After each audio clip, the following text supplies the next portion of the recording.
Bismillahirrahmanirrahim. Assalamualaikum warahmatullahi wabarakatuh. Alhamdulillahirrahmanirrahim. Wabihi nasta'in ala umuri dunya waddin. Assalatu wassalamu ala asyrafil anbiya'i wal mursalin. Sayyidina Muhammadin wa ala alihi wa sahbihi ajma'in amma ba'du. Rabbi shrah li sadari wa yassir li amri wahlul 'uqdatam min lisani yafqahu qawli. Ilahi anta maqsudi wa ridhaka matlubi a'tini mahabbataka wa ma'rifatak. Selamat pagi teman-teman sekalian. Izinkan kami dari kelompok 12 fikih, mata kuliah fikih, akan membahas mengenai ukubah. Di kelompok ini ada saya Alvendo Ananditya, lalu rekan-rekan saya ada Ezra Putri Khairandi dan juga Anwar Sohada. Baik, langsung saja kita ke materi yang pertama, yakni mengenai pengertian ukubah. Hukuman dalam bahasa Arab disebut sebagai ukubah, atau sesuatu disebut hukuman karena ia mengiringi perbuatan dan melaksanakan sesudah perbuatan itu dilakukan dan merupakan balasan terhadap perbuatan yang menyimpang. Atau menurut Abdul Qadir Audah, hukuman itu adalah asyari amri asyani ala li maslahati jamaati al-maqarraru al-jazau hiyabatu al-uqu'. Atau hukuman adalah pembalasan yang ditetapkan untuk memelihara kepentingan masyarakat karena adanya pelanggaran atas ketentuan-ketentuan syarak. Apabila kita mengambil kesimpulan dari pengertian yang ada di slide ini, maka dapat kita simpulkan bahwa ukubah atau hukuman itu adalah sebuah perbuatan yang dilakukan setelah adanya perbuatan yang menyimpang atau melanggar syarak oleh orang lain, yang mana ukubah ini atau hukuman ini bertujuan untuk menselaraskan kembali si pelaku dari perbuatan yang menyimpang. Lalu dasar ukubah sendiri terdapat di surat Shad ayat 26 yang mana artinya, "Hai Daud, sesungguhnya kami menjadikan kamu khalifah di muka bumi ini. Maka berikanlah keputusan hukuman di antara manusia dengan adil, dan janganlah mengikuti hawa nafsu karena ia akan menyesatkan kamu dari jalan Allah. Sesungguhnya orang-orang yang tersesat dari jalan Allah akan mendapatkan siksa yang berat karena mereka melupakan hari perhitungan." Lalu yang selanjutnya ada dalam surat An-Nisa ayat 135, yang mana artinya adalah, "Wahai orang-orang yang beriman, jadilah kamu orang yang benar-benar sebagai penegak keadilan, menjadi saksi karena Allah, baik terhadap dirimu sendiri atau ibu bapak dari kerabatmu. Jika ia kaya ataupun miskin, maka Allah lebih mengetahui kemaslahatannya. Maka janganlah kamu mengikuti hawa nafsu karena ingin menyimpang dari kebenaran. Janganlah kamu memutarbalikan kata-kata atau enggak menjadi saksi, maka sesungguhnya Allah Maha mengetahui segala apa yang kamu kerjakan." Lalu materi yang selanjutnya akan disampaikan oleh teman saya Ezra. Lalu satu lagi, ada sabda Rasulullah SAW dari Ibu Burdai, dari ayahnya, sesungguhnya Rasulullah SAW bersabda, "Qod'i, atau hakim-hakim itu ada 3 golongan. 2 golongan di neraka dan 1 golongan di surga. Seseorang hakim yang memutus dengan curang, tidak benar, sedangkan dia mengetahui kebenarannya, maka dia di neraka. Dan seseorang memutus dengan kebodohan dan merusak hak orang lain, dia juga ada di neraka. Dan seorang hakim yang memutus dengan jujur atau benar, maka dia ada di surga."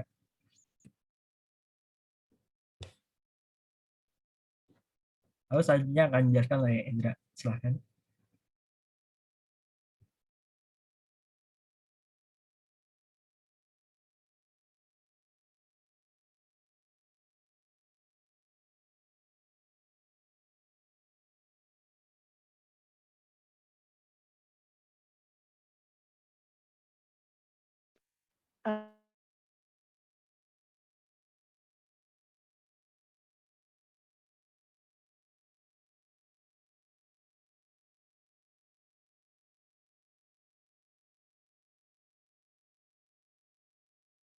Penggolongan. Yang pertama itu, hukuman ditinjau dari segi pertalian antara satu hukuman dengan hukuman yang lainnya.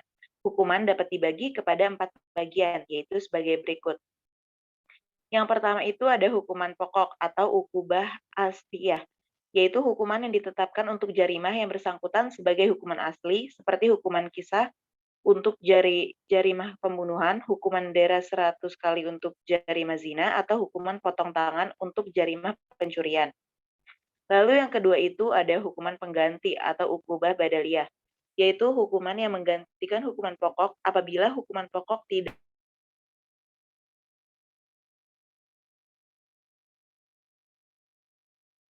atau hukuman takzir sebagai pengganti hukuman had atau hukuman qisas yang tidak bisa dilaksanakan.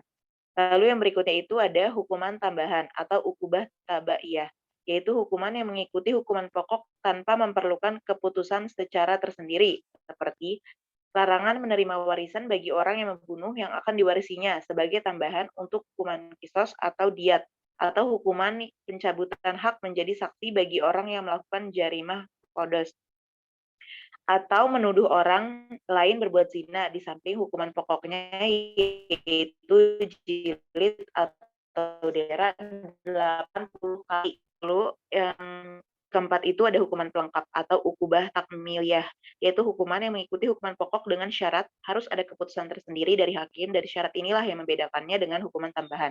Lalu yang berikutnya itu, hukuman ditinjau dari segi kekuasaan hakim dalam menentukan berat ringannya hukuman. Maka hukuman dapat dibagi menjadi dua bagian. Yang pertama itu hukuman yang mempunyai satu batas. Hukuman yang mempunyai satu batas ini artinya tidak ada batas tertinggi atau batas terendah. Dalam hukuman jenis ini, hakim tidak berwenang untuk menambah atau mengurangi hukuman tersebut karena hukuman itu hanya satu macam. Lalu yang kedua itu hukuman yang mempunyai dua batas, yaitu batas tertinggi dan batas terendah. Dalam hal ini, hakim diberi kewenangan dan kebebasan untuk memilih hukuman yang sesuai antara kedua batas tersebut, seperti hukuman penjara atau jilid pada jarimah-jarimah. Lalu yang selanjutnya akan dilanjutkan oleh teman saya, Anwar Suhada.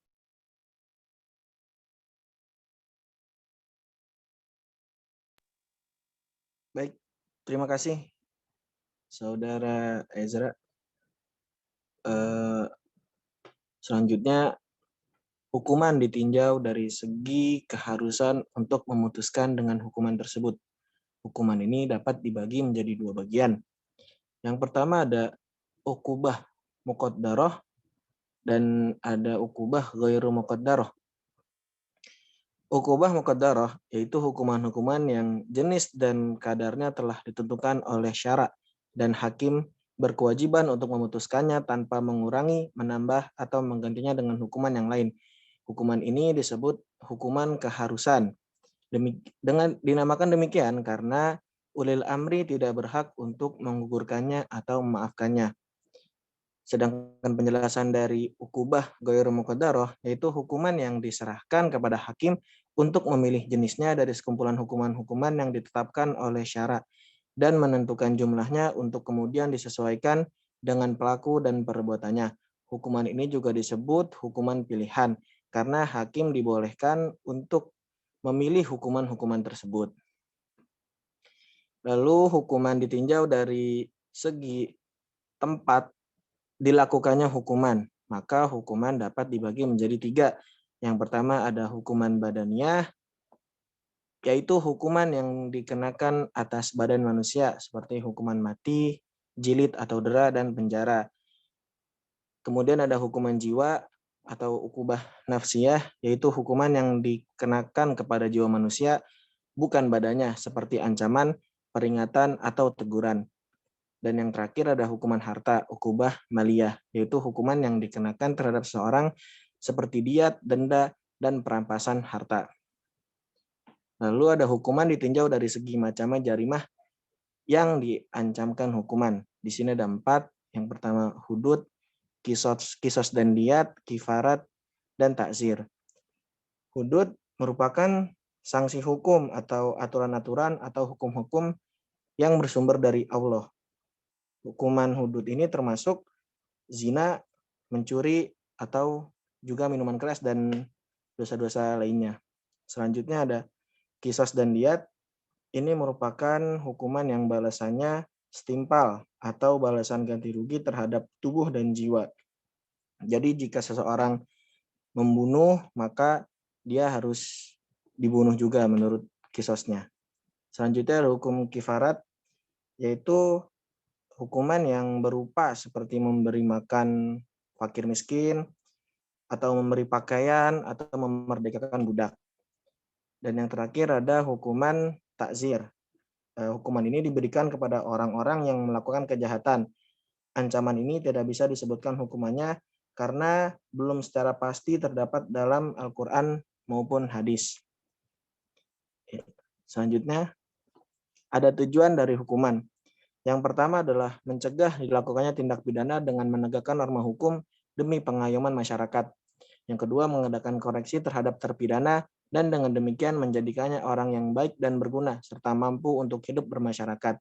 Yang ketiga, menyelesaikan konflik yang ditimbulkan oleh tindak pidana, memulihkan keseimbangan dan mendatangkan rasa damai dalam masyarakat. Dan yang terakhir, tujuan dari hukuman ini membebaskan rasa bersalah pada terpidana. Saya kembalikan ke Alvindo. Baik, mungkin cukup sekian penjelasan dari kami. Apabila ada pertanyaan, maka dipersilakan untuk menuliskannya di kolom komentar. Kurang lebih mohon maaf. Syukurlah wa husni hitimamikum. Billahi taufiq wal hidayah. Wassalamualaikum warahmatullahi wabarakatuh.